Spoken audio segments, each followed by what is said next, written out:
Hello everyone, नमस्कार दोस्तों। I hope आप सभी अच्छे होंगे और फिर से आप सभी का स्वागत है। हम लोग पिछले क्लास में इम्पोर्टेंट प्रीवियस ईयर डिस्कशन कर रहे हैं, जो कि कंप्यूटर से रिलेटेड प्रश्न पूछे गए हैं। या तो किसी भी एग्जाम में हो सकते हैं, यूपीएससी की अगर हम बात करेंगे, बीपीएससी, ठीक ना, या स्टेट पीसीएस में कोई भी एग्ज़ाम हो, या एसएससी।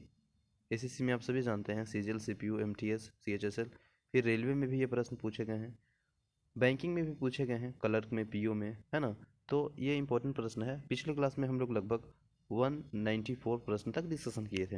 अब आज के सेशन में हम लोग 195 से स्टार्ट करते हैं। यदि आप चैनल में नए हैं तो प्लीज़ सब्सक्राइब करें, लाइक करें, शेयर करना ना भूलें, ठीक है ना। देखिए प्रश्न 195 पे कि चौथी पीढ़ी के कंप्यूटर का मुख्य पुर्जा है। तो अगर हम बात करेंगे चौथी पीढ़ी, तो आप सभी जानते हैं, अगर चौथी पीढ़ी की अगर हम टाइम पीरियड देखने का प्रयास करेंगे तो 1976 से 1989 तक है। एक हम लोग कंप्यूटर की पीढ़ी के लिए एक पीडीएफ देख लेते हैं, उससे क्लियर हो जाता है, ठीक है ना। देखिए अगर हम बात करेंगे कंप्यूटर का जनरेशन यानी पीढ़ी के, तो प्रथम पीढ़ी का जो टाइम पीरियड है आप सभी जानते हैं, बताइए, 1942 से 1955 तक। इसका जो हार्डवेयर था वह निर्वात यानी ट्यूब था, बल्ब था। सॉफ्टवेयर इसमें जो था वो मशीनी भाषा था, बाइनरी था, जो कि जीरो या वन से इसे अथी प्रस्तुत करते हैं। स्टोरेज प्रोग्राम था। मेमोरी की बात करेंगे तो पंच कार्ड था, पेपर सीट था, टिप था।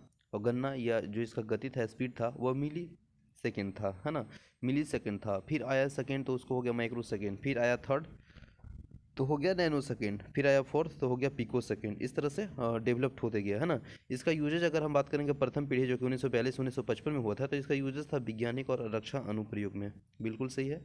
और विशेषता इसका क्या है कि विद्युत और यांत्रिक मशीनें, उदाहरण के लिए देख लीजिए, हम लोग इनियक देख लेते हैं, इडवेक देख लेते हैं, यूनिवेक वन देख लेते हैं। और इसमें दोष या अगर हम गुण की बात करेंगे तो खर्चीला था, बड़ा आकार का था। बिल्कुल सही बात है, बड़ा आकार के भी था, खर्चीला था, एक स्थान से दूसरे स्थान में ले जाने के लिए संभव नहीं था, मतलब बड़ा होने के कारण। ऊर्जा में अधिक खपत था। अगर कोई भी चीज़ बड़ा है, कंप्यूटर यानी बड़ा पहले हुआ करता था, उसमें जो करेंट खपत होती थी, ऊर्जा जो खपत होती थी, बहुत खपत होती थी, इन द सेंस, है ना। त्रुटि की अधिक संभावना था उसमें, जो ईरर करने की जो पॉसिबिलिटी थी, गलत करने की जो संभावना थी वो अधिक होती थी। इसका जो दोष रूप के देख लीजिए प्रथम पीढ़ी के कंप्यूटर का दोष में। दूसरा कंप्यूटर की बात करेंगे तो इसमें जो टाइम पीरियड है 1956 से 1964। पहला क्या बोले थे, 1942 से 1955। पहला देख लीजिए, हम लोग 1942 से याद कर लेते हैं साथ साथ, 1942 से 1955, ठीक है ना। दूसरा में अगर हम बात करेंगे तो 1955 के बाद क्या आ जाएगा, 1956 आ जाएगा, है ना। तो 1956 से 1964 तक, ठीक है। तीसरा में अगर हम बात करेंगे तो 64 के बाद क्या आ जाएगा, 65 आ जाएगा। तो 1965 से 1975 तक, बिल्कुल सही है। चौथा में अगर हम बात करेंगे तो चौथा में बताइए क्या हो जाएगा, चौथा में हो जाएगा 1975 से खत्म हुआ तो 1976 से आ जाएगा, तो 1976 से 1989 89 तक हो जाएगा। इसके बाद फिर पश्चिम जो है, पछवा, वो हो जाएगा जब यहाँ 89 था तो 90 आ जाएगा, यानी 1990 से अब तक, ठीक है ना। ये पांचों आपका टाइम पीरियड था। अब देखिए द्वितीय में हम लोग बात करेंगे तो इसमें ट्रांजिस्टर आ गया, उच्च स्तरीय असेंबली भाषा हुआ था, ठीक है ना। चुंबकीय मेमोरी एंड मैग्नेटिक टेप का इसमें मेमोरी का रूप में देखा गया। पहले था मिली सेकेंड, अब आ गया माइक्रो सेकेंड, अपडेट वर्जन, है ना। वैज्ञानिक और व्यावसायिक में इसका उपयोग हुआ। मेमोरी और प्रोसेसिंग क्षमता में वृद्धि हुई। इसका जो एग्जाम्पल के रूप में देखे थे प्रथम पीढ़ी वाला, तो था इनियक था, इडवेक था, यूनिवेक था। लेकिन इसमें जो एग्जाम्पल है द्वितीय पीढ़ी के कंप्यूटर में, उसमें IBM 1401 है, यूनिवेक है, PDP है 8 है। खर्चीला इसमें अपेक्षाकृत छोटा और तीव्र है, तो इसमें खर्चीला जो हुआ कम हुआ। दूसरी बात, अपेक्षाकृत उसके कंपेयर में छोटा हुआ, पहला वाला ज़्यादा बड़ा था, उसके कंपेयर में देखेंगे तो ये तीव्र हुआ, है ना। फिर तृतीय पीढ़ी की बात करेंगे तो 1964 के बाद 1965 आ जाएगा। देखिए एक बार रिपीट कर रहे हैं, प्रथम वाला पूछेगा तो 1942 से 1945 थे, 1955, है ना। 55 के बाद 1956 से 1964 दूसरा। तीसरा 1965 से 1975, तो 1964 से 1975 में देख लेते हैं हम लोग, ठीक है ना। 1964 से इसमें क्या हुआ था, इसमें यूज हुआ था इंटीग्रेटेड SIS MIS, उच्च स्तरीय था। भाषा का जो मानकीकरण था वह टाइप्स शेयरिंग था। ऑपरेटिंग सिस्टम था। चुंबकीय भंडारण क्षमता में वृद्धि हुई। पहले था, शुरू में बताइए क्या था, शुरू में था आपका मिली सेकेंड, इसके बाद आया माइक्रो सेकेंड, इसके बाद आया नैनो सेकेंड, अपडेट वर्जन, है ना, नैनो सेकेंड। इसके बाद आ जाएगा पिको सेकेंड, फोर्थ वाला में। इसमें हार्डवेयर सॉफ्टवेयर के अलग अलग बिक्री, कीबोर्ड की मॉनिटर का प्रयोग हुआ। इसका जो उदाहरण हो IBM 360 है, PDP 11 है। अपेक्षाकृत तीव्र हुआ, छोटा हुआ, है ना, उपयोग में आया। इसके बाद फोर्थ वाला देख लेंगे तो 1976 से 1989, यानी 1976 से 1989 तक है। माइक्रो प्रोसेसर यूज हुआ, VSLI हुआ, कंप्यूटर नेटवर्किंग का विकास हुआ, पर्सनल कंप्यूटर के रूप में देखें। इसमें अगर आप बात करेंगे हम सॉफ्टवेयर में, तो सॉफ्टवेयर में देखिए ग्राफिकल यूज़र हुआ, इंटरफेस हुआ, यूनिफेक्स और सी भाषा यानी पर्सनल कंप्यूटर के लिए ऑपरेटिंग हुआ। सेमीकंडक्टर मेमोरी का इसमें यूज़ किया गया। इसमें पिको सेकेंड आया, शुरू में आया था क्या चीज़ बताइए, शुरू में आया था मिली सेकेंड, इसके बाद आया माइक्रो सेकेंड, इसके बाद आया नैनो सेकेंड, इसके बाद आया पिको सेकेंड। तो इस तरह से अपडेट हुआ गया, ठीक है ना। इसका एग्जांपल के रूप में हम लोग देख लीजिए, एक है IBM PC और एक है एप्पल PC, ठीक है ना। नेक्स्ट अगर बात करेंगे 5 जनरेशन वाला, तो 1990 से अब तक है। इसमें क्या देख लीजिए, VLSI हो गया, ACLSI हो गया, नोटबुक लैपटॉप इंटरनेट विकास, ये सभी था। इंटरनेट और मल्टीमीडिया सॉफ्टवेयर का उपयोग हुआ। ऑप्टिकल डिस्क, वर्चुअल मेमोरी, विशाल भंडारण क्षमता हुआ। इंटरनेट की विशाल मीडिया के द्वारा मनोरंजन, प्ले और प्ले। IBM नोट है, बुक पेन है, ठीक ना। ये सभी एग्जाम्पल है। अति छोटा हुआ, अति तीव्र हुआ, पहले के कंपेयर में बहुत छोटा हो गया, बहुत तेज़ी से ये यूज होने लगा। तो ये सभी हम लोग कंप्यूटर के पीढ़ी को देख लिए, जो कि यहाँ से प्रश्न पूछे गए थे। हम सोचे कि एक बार साथ में कॉन्साइज कर लें, ठीक है ना। प्रश्न यही था ना कि चौथी पीढ़ी के कंप्यूटर का मुख्य पूर्वज क्या था। तो चौथी पीढ़ी में क्या था, शुरू में क्या था बताइए। शुरू में देखिए हम लोग देखे थे, पहला में क्या था, निर्वात ट्यूब या उसी को बोलते हैं निर्वात ट्यूब था, ठीक ना। दूसरा में क्या था, दूसरा में था आपका ट्रांजिस्टर था। तीसरा में क्या था, इंटीग्रेटेड था। चौथा में क्या था, माइक्रो प्रोसेसर, ठीक ना। तो यहाँ पूछा है ना कि चौथा पीढ़ी में कंप्यूटर का मुख्य पुर्जा क्या है, तो micro processor. Option number A is right answer हो जाएगा, होगा ना। चलिए ठीक है। नेक्स्ट अब देखिए यहीं पे ऑप्शन में दिया है, देख लीजिए ट्रांजिस्टर, तो ट्रांजिस्टर किस में हो जाएगा, दूसरा में हो जाएगा। इंटीग्रेटेड सर्किट किस में हो जाएगा, तीसरा में हो जाएगा, ठीक है। तो option number A right answer है। नेक्स्ट है बल्ब लगे कंप्यूटर की पीढ़ी है। तो बल्ब लगे कंप्यूटर की जो पीढ़ी है वो बता दीजिए। अभी हम लोग डिस्कस करिए किए ही थे बल्ब लगे, जो कि vacuum tube. Option number A यानी प्रथम पीढ़ी, option number A is right answer हो जाएगा। प्रथम पीढ़ी का टाइम पीरियड कितना है, 1942 से 1955। 55 के बाद 56 आ जाएगा, तो दूसरा में आ जाएगा। तो option number A is right answer. Next है खाली स्थान कंप्यूटर द्वारा प्रोड्यूस किया गया परिणाम है। तो खाली स्थान कंप्यूटर द्वारा प्रोड्यूस किया गया परिणाम है, तो क्या है, डाटा, मेमोरी, आउटपुट या इनपुट। तो ऑप्शन नंबर जो है आपका आउटपुट इज राइट आंसर हो जाएगा, ठीक है ना। आउटपुट कंप्यूटर द्वारा प्रोड्यूस किया गया परिणाम है। नेक्स्ट है इंफॉर्मेशन सिस्टम के अलग न्यूमेरिकल डाटा सामान्यतः रूप में लेता है। सामान्य रूप में क्या लेता है, तो देखिए इन्फॉर्मेशन सिस्टम में अल्फा न्यूमेरिकल डाटा सामान्य रूप से क्या लेता है। ऑप्शन है वाक्य और प्रोग्राम, ऑप्शन बी है नंबर और अल्फाबेटिकल कनेक्ट, ऑप्शन सी है ग्राफिक सेस और फिगर, ऑप्शन डी है मानव ध्वनि और अन्य ध्वनियाँ, ऑप्शन डी है इनमें से कोई नहीं। तो इसका राइट आंसर हो जाएगा option number and alphabetical connect, option number B is right answer हो जाएगा, ठीक है ना, बी। नेक्स्ट है प्रश्न नंबर सेंट्रल प्रोसेसिंग यूनिट में एक कंपोनेंट के रूप में निम्न में से कौन सा होता है। तो सेंट्रल प्रोसेसिंग यूनिट में एक कंपोनेंट के रूप में निम्न में से कौन सा होता है। तो आप देखे होंगे arithmetical logic unit, option number C is the right answer हो जाएगा। Option number C is the right answer हो जाएगा।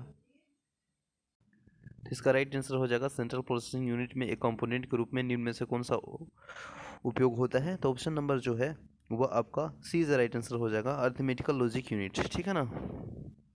नेक्स्ट है प्रश्न नंबर 200। देखिए यहाँ पे खाली स्थान कच्चे तथ्य यानी रॉ फैक्ट्स बताता है, जबकि खाली स्थान से डाटा अर्थपूर्ण बन जाता है। तो इसका राइट आंसर हो जाएगा ऑप्शन नंबर बी, डाटा कच्चे तथ्य यानी जो रॉ फैक्ट्स बताता है, जबकि सूचना में डाटा अर्थपूर्ण बन जाता है, यानी ऑप्शन नंबर जो बी है वो बिल्कुल राइट आंसर हो जाएगा। नेक्स्ट है प्रश्न नंबर शब्द, आवाज, इमेजेस और ऐसे कार्य को अनुदित करना ऐसे लोग सिस्टम यूनिट प्रोसेस करने वाले प्रारूप में समझ सकते हैं। उसे खाली स्थान के रूप में जाना जाता है। तो उसे खाली स्थान रूप में क्या जाना जाता है, उसे जानते हैं इनपुट डिवाइस के रूप में। Option number C is right answer है। नेक्स्ट है प्रश्न नंबर 2 ब्रेकिंग पॉइंट जो टेक्स्ट में आपकी पोजीशन दर्शाता है उसे कहते हैं क्या। तो उसे क्या कहते हैं बताइए। ऑप्शन नंबर जो है कर्सर कहते हैं, option number B is right answer है। नेक्स्ट है जब प्रोसेसर प्रोग्राम और डाटा को यूज़ कर रहा होता है तब उनमें कहाँ रखा जाता है। जब प्रोसेसर प्रोग्राम को डाटा यूज़ कर रहा होता है तो उसमें जो रखा जाता है वह मेन मेमोरी, जो कि option number A right answer है। नेक्स्ट है पूरे डॉक्यूमेंट को सिलेक्ट करने के लिए निम्नलिखित में से किसका प्रयोग किया जाता है। तो आप सभी जानते हैं पूरे डॉक्यूमेंट को अगर सिलेक्ट करना है तो कंट्रोल+A यूज़ करते हैं, यानी ऑप्शन नंबर जो है ए वो बिल्कुल राइट आंसर है। नेक्स्ट प्रश्न है जिन हार्डवेयर यानी इक्विपमेंट में कंप्यूटर बना होता है उसके नाम बताइए। तो उसका नाम पूछा जा रहा है, उसका नाम बताइए क्या होगा। तो उसका नाम है monitor, central processing unit. Option number A वह राइट आंसर हो जाएगा। ठीक है ना। नेक्स्ट प्रश्न नंबर 220। नेक्स्ट देखिएगा, ईमेल भेजना खाली स्थान के समान है। तो ईमेल भेजना पत्र लिखने के समान है। बिल्कुल ऑप्शन नंबर ए है वो राइट आंसर हो जाएगा। यस। नेक्स्ट है, इलेक्ट्रॉनिक कंप्यूटर का आविष्कार किसने किया? तो इलेक्ट्रॉनिक कंप्यूटर का आविष्कार किए हैं कौन, बताइए? Doctor Alan M Turing. तो डॉक्टर एलन एम ट्यूरिंग किए हैं। तो देखिए इसमें नहीं दिया है ऑप्शन नंबर, तो इसका राइट आंसर हो जाएगा ऑप्शन ई, क्योंकि उसमें से नहीं है तो option number E is the right answer हो जाएगा। ठीक है ना। तो याद रखेंगे कंप्यूटर, इलेक्ट्रॉनिक कंप्यूटर का आविष्कार किसने किया, हम एक बार लिख देते हैं, doctor Alan M Turing. Alan and Turing याद रखेंगे। ठीक है ना। नेक्स्ट प्रश्न है, बिल गेट्स है। तो बिल गेट्स क्या है? माइक्रोसॉफ्ट कंपनी का मालिक है ना। Option number A right answer हो जाएगा। ठीक है ना। बिल गेट्स माइक्रोसॉफ्ट कंपनी का मालिक है, तो option number A right answer हो जाएगा। नेक्स्ट है, सैटेलाइट लिंक किस फ्रीक्वेंसी का उपयोग करता है? तो जो सैटेलाइट लिंक होता है, जो वो फ्रीक्वेंसी का यूज़ करता है, जिसमें वह है आपका 4 से 12 मेगाहर्ट्ज, जो कि option number D is right answer हो जाएगा। नेक्स्ट प्रश्न है, सूचना प्रसार के लिए रेडियो, माइक्रोवेव और सैटेलाइट चैनल खुले अंतरिक्ष में किसका उपयोग करते हैं? तो सूचना प्रसार के लिए रेडियो, माइक्रोवेव और सैटेलाइट चैनल में खुले अंतरिक्ष में किसका प्रयोग करते हैं? तो वो जो प्रयोग करते हैं, जो यूज़ करते हैं, वह है आकाशीय प्रसारण, जो कि option number D is right answer है। नेक्स्ट है प्रश्न, कंप्यूटर एडेड डिज़ाइन और 2D तथा 3D ग्राफिक्स बनाने में कौन सा प्रोसेसर मदद करता है? तो वह जो प्रोसेसर मदद करता है वो पूछा जा रहा है, तो वह है बीटा को प्रोसेसर। ऑप्शन नंबर जो है वह बी इज राइट आंसर है। नेक्स्ट है, आधुनिक कंप्यूटर में प्रयोग किए जाते हैं। तो आधुनिक कंप्यूटर में जो प्रयोग किए जाते हैं वह किए जाते हैं VLSI, यानी option number A right answer है। आप सभी बताएंगे कि VLSI का फुल फॉर्म क्या है? मैंने पिछले क्लास में शायद एक फुल फॉर्म पूछा था यूनिवेक का। यश, UNIVAC। तो इसका राइट है यू फॉर यूनिवर्स। ठीक ना। Universe automatic computer. यूनिवेक का फुल फॉर्म क्या है? Universe automatic computer. लेकिन यहाँ पे प्रश्न पूछा जा रहा है, ठीक है ना, कि आधुनिक कंप्यूटर में प्रयोग किए जाते हैं तो VLSI का प्रयोग किया जाते हैं। अब यहाँ हमको पता करना है कि VLSI का फुल फॉर्म क्या होता है। तो बताइए आप सभी, VLSI का फुल फॉर्म मैंने एक बार डिस्कशन किए थे, very large scale integrated, very large scale integration. तो ऑप्शन नंबर जो है वह VLSI राइट आंसर है, ऑप्शन नंबर ए। नेक्स्ट है, माइक्रो कंप्यूटर को खाली स्थान कहते हैं। तो माइक्रो कंप्यूटर को खाली स्थान क्या कहते हैं, बताइए? माइक्रो कंप्यूटर को कंप्यूटर ऑन चिप कहते हैं, जो कि option number A right answer है। ठीक है ना। नेक्स्ट प्रश्न है, इंटीग्रेटेड सर्किट किससे बना होता है? तो आप सभी जानते हैं इंटीग्रेटेड सर्किट किससे बना होता है? सिलिकॉन से बना होता है, जो कि option number C is right answer है। ठीक है ना। और इंटीग्रेटेड सर्किट किस पीढ़ी के कंप्यूटर में यूज़ किया गया था? तो आप कमेंट बॉक्स में लिखेंगे। ऑप्शन ए है आपका प्रथम, द्वितीय, तृतीय या फोर्थ जनरेशन में इंटीग्रेटेड सर्किट का जो यूज किया गया था वो किस पीढ़ी के कंप्यूटर में यूज किया गया था, आप बताएंगे। इसका राइट आंसर हो जाएगा सिलिकॉन में, जो कि इंटीग्रेटेड सर्किट किससे बना जाता है? तो सिलिकॉन से। ठीक है। नेक्स्ट प्रश्न है कि विश्व में सबसे बड़ी पर्सनल कंप्यूटर नेटवर्क सेवा निम्नलिखित में से किसके द्वारा उपलब्ध कराई जाती है? तो विश्व में अगर हम बात करेंगे सबसे बड़ी पर्सनल कंप्यूटर नेटवर्क सेवा निम्नलिखित में से किसके द्वारा उपयोग कराई जाती है? तो यहाँ ऑप्शन ए है कि IRNIT, इंटेल, इंटरनेट, टेकनेट। तो ऑप्शन नंबर जो सी है इंटरनेट इज राइट आंसर हो जाएगा। ठीक है ना। इंटरनेट इज राइट आंसर हो जाएगा, option number C is right answer हो जाएगा। तो आई होप सेशन अच्छा लगा होगा। Thank you so much for watching this session. मिलते हैं नेक्स्ट सेशन में, तब तक के लिए बने रहें। जय हिंद।